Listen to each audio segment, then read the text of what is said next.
I really wanted this to be funny. This is my third attempt, but my child chose this moment to, whatever.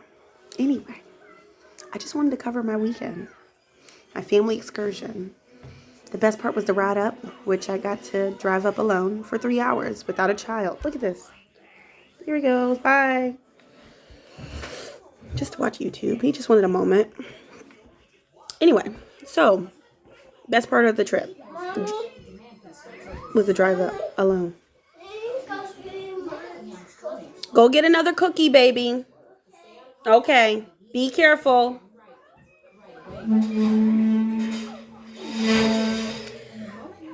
Please don't let my child fall while I'm over here recording this. Best part of the trip was the ride up.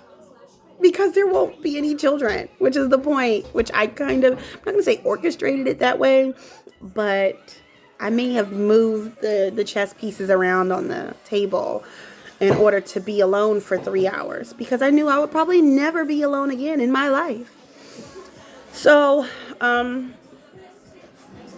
yeah, that happened.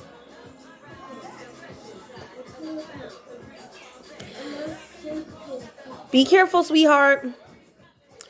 And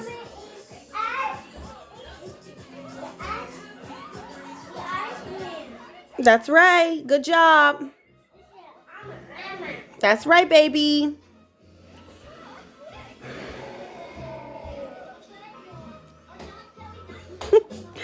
I wanted to be alone. I'm still trying to be alone. I cannot believe this is taking me so long. I haven't even gotten to the story. So I get up there, and Luray, Virginia, where the Luray Caverns is in the mountains. So on one hand, it's beautiful. The sun's starting to set. I'm working on the last stretch of the ride, and it was beautiful to see the sunset. It's the sun on the mountains, the sun's starting to set on the mountains, and all of a sudden the sun fucking sets, and I'm on a mountain in the dark by myself. So that was one thing. I'm a good driver. I'm safe. I'm capable. I trust myself. And so, of course, I drive carefully. I slow down. I give good reaction time. I use my turn signals, all of that. No sudden movements, no jerking the wheel, whatever. So I get up there. That's great. When we made these hotel arrangements, it looked good online. I requested my own room. I did want a double bed. I wanted a bed just for like my clothes and another bed for sleeping in. But because I was going with my family, and my mom also obviously made a reservation at the same hotel, she gets there before me because they got a head start because they had the kids. Obviously, I had appointments. And so she gets there. She meets the lady at the lobby. Nice lady. And once I got there, apparently she's like requesting adjoining rooms. So that was, I didn't think so much of it at first. But then when I got there, and since they had all of the grandkids, so 5 children, we had adjoining rooms. I guess once she knew I had an adjoining room, that meant like, oh, some of the kids are staying there. And in my mind, I didn't even register to me that was going to be happening. It was my room and a bed for my clothes. But I guess it makes sense. I guess it made sense. The point of this particular moment is to say the adjoining rooms, which are parents, turned into all of the kids in one room, which was my room with me. And my mom and dad, they said, we're going to go to the Walmart down the street or something. It's a small town. So yeah, they're going to Walmart, going to get a couple things. I guess some juices or little snack foods for the kids, which is fine. I'm thinking, okay, I can suck it up and watch 5 kids, for about an hour. And then it didn't occur to me, because even when I'm at home, 5 kids in my house is a lot of kids. So I actually was with 5 kids in a hotel room in one small, and that's a room. That's maybe the living room. That includes the bathroom. It's probably smaller. I don't really remember. The point is, they were gone for 3 hours. I had just got there, so I can't say how far away Walmart was, but 3 hours is not Walmart. That's Walmart and some.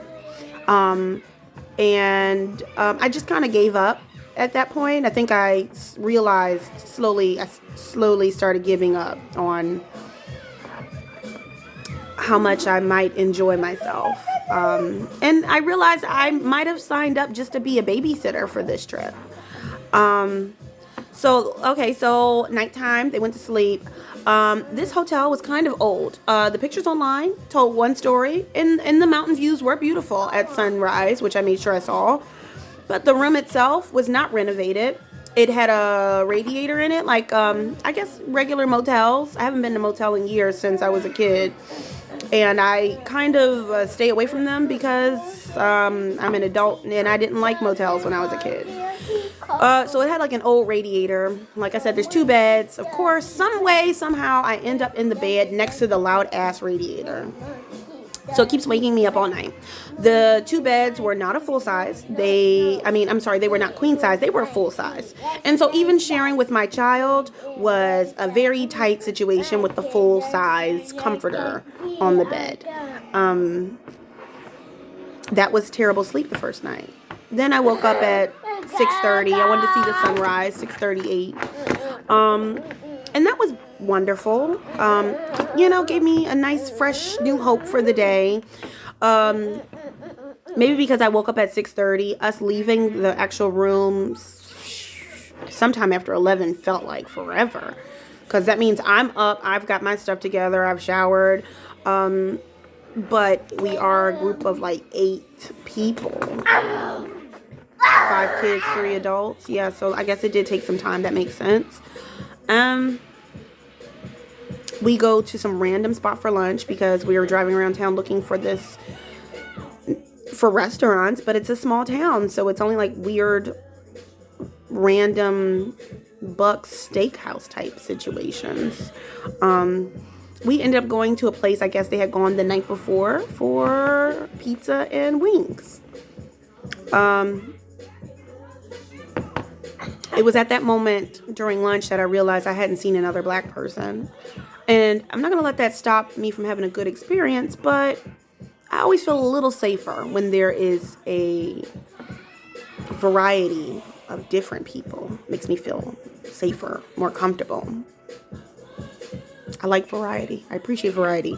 I think we were the blackest people there. I was super black with my bamboo earrings. I got my braids, crop top denim jeans, Converse sneakers. I don't really know, And we were the only black people there. We got through lunch. Everything was fine. We got to the caves. I saw my first black person once we got to the cave. So a full 24 hours after arriving. We got to the caves. The caves were beautiful. It's a cavern. It exists under the mountains, you see. It takes hundreds of thousands to millions of years for these things to form. They had like a reflection pool. The water was so clear that you could see the ceiling and you couldn't tell that it was water.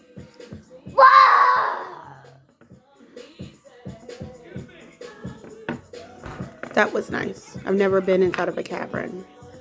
It was lit with lights. It was wet everywhere around the floor, the walls. But that makes sense because that's how kind of the rock formation forms. So once I got over that, that was fine. You're going down because that is where caves are. The air changed a little bit, got a little heavier. I am asthmatic, so breathing is always a concern for me. And then it got a little thicker, and I was like, oh, okay, all right. But I'm not no punk, so I powered through, and I had my inhaler just in case I need CPR or something crazy like that.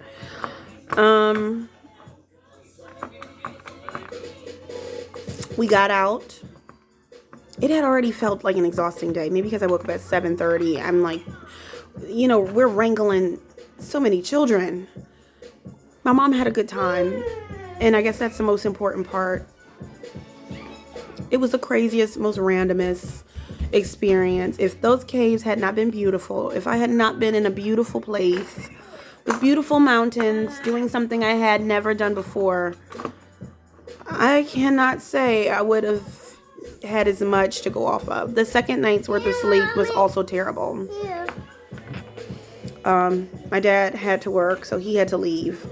So my mom moved on into my adjoining room. Oh, and the bathroom had no lock on the door. And you know, your parents, they love you. But my mom's never been the type to just not come in. She's always been the type to come in and just start talking to you like she ain't just walk up in your space, or you're not sleeping, or you're not in the shower. Just keep talking to you, which is fine. It hasn't happened since I was a kid, since I lived at my parents' house. So that was a nice refresher.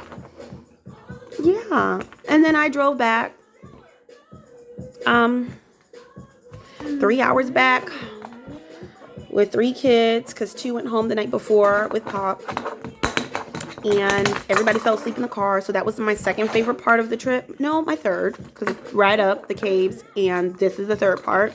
After everybody fell asleep, that was the best part. And I love my mom, and I love Jesus, and she loves Jesus more than I do. So even though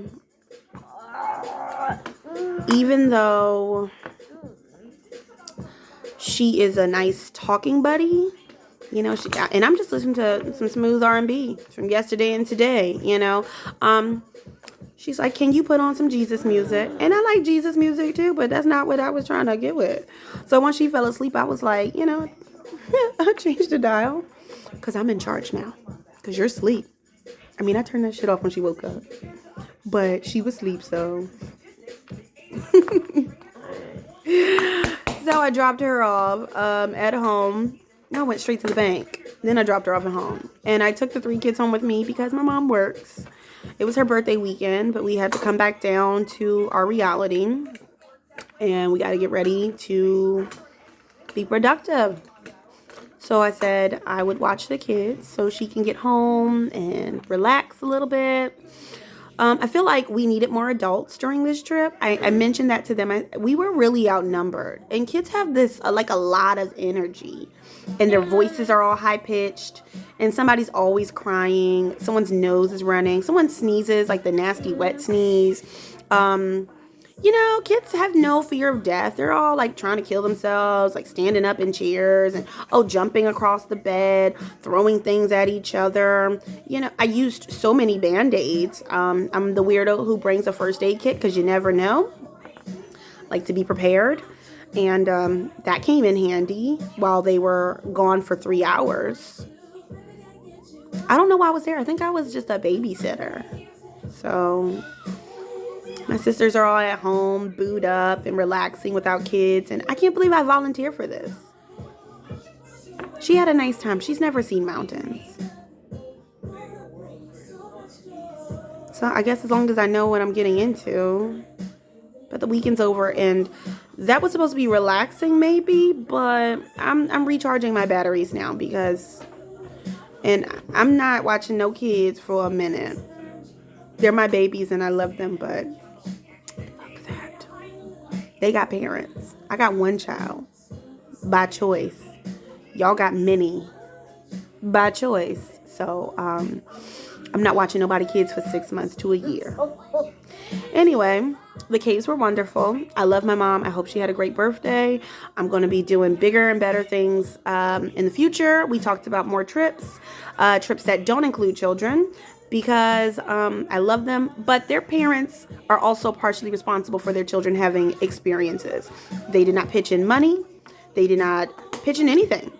And yet we took all these extra little tiny people on board and went on, a cross-country trip, which is fine if maybe under different circumstances, but no, I spent a lot of money, and mommy's worth it, but no offense, but it is not my job to take care of all these kids. I'm a regular person with a regular job too, so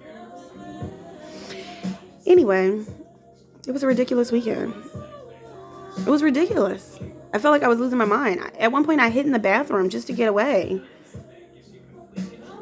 But the bathroom ain't had no lock on the door. The kids would open the door and still talk to me. I could hear them crying through the walls.